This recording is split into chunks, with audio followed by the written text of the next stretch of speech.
GST council की 48वीं meeting. क्या क्या लिए गए बड़े फैसले, ऑनलाइन गेमिंग पर क्या बना प्लान। राजधानी दिल्ली में वित्त मंत्री निर्मला सीतारमण की अध्यक्षता में जीएसटी काउंसिल की 48वीं बैठक हुई, जिसमें कई बड़े फैसले लिए गए। वहीं बैठक में जीएसटी काउंसिल ने नियमों का पालन करने में होने वाली कुछ गड़बड़ियों को अपराध की श्रेणी से बाहर रखने का फैसला किया है। इसी के साथ ही केस शुरू करने की सीमा को दुगना किया गया है, 2 करोड़ रुपए करने का फैसला किया गया है।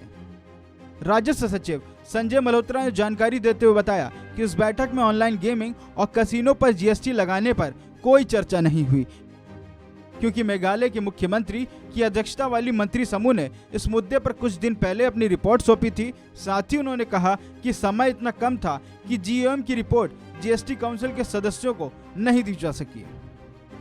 The major decisions which the council today took, I think one major path-breaking recommendation is with regard to decriminalizing certain offences.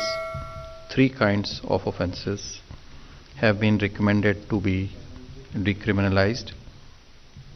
They pertain to obstruction or preventing any officer in discharge of his duties, deliberate tampering of material evidence, failure to supply the information. Moreover, the threshold limit of tax amount for launching prosecution in any criminal offence defined under the GST laws, the limit has been increased from 1 crore to 2 crore for all offences other than those involving fake invoices.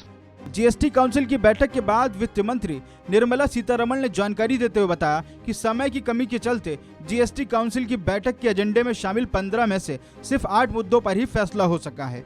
वित्त मंत्री ने कहा कि बैठक में GST पर अपीलीय अधिकरण बनाने के अलावा पान मसाले और गुटखा व्यवसायों में टैक्स चोरी को रोकने के लिए व्यवस्था बनाने पर भी कोई फैसला नहीं हो पाया है। साथ ही उन्होंने जानकारी देते हुए बताया कि किसी भी सामान पर नया जीएसटी नहीं लगाया गया है। काउंसिल ने अभी सिर्फ एसयूवी के वर्गीकरण को लेकर स्थिति स्पष्ट की है और इस तरह के वाहनों पर लगने वाले टैक्स को भी साफ कर दिया है। साथ ही दाल की भूसी पर टैक्स घटाकर 0 कर दिया गया है। कुल मिलाकर जीएसटी काउंसिल की बैठक में कम समय होने के चलते 15 एजेंडों में से 8 एजेंडों पर फैसला हो सका। इस बैठक में सबसे अहम माना जा रहा था कि ऑनलाइन गेमिंग और कैसीनो पर टैक्स बढ़ाया जा सकता है। हालांकि इस पर कोई चर्चा नहीं हो सकी। मौजूदा समय में ऑनलाइन गेमिंग पर 18% जीएसटी लगती है, जिसे 28% करने का सुझाव दिया गया था। इसी को देखते हुए जीएसटी काउंसिल की बैठक से पहले गेमिंग इंडस्ट्री में अपनी मांग रखी थी।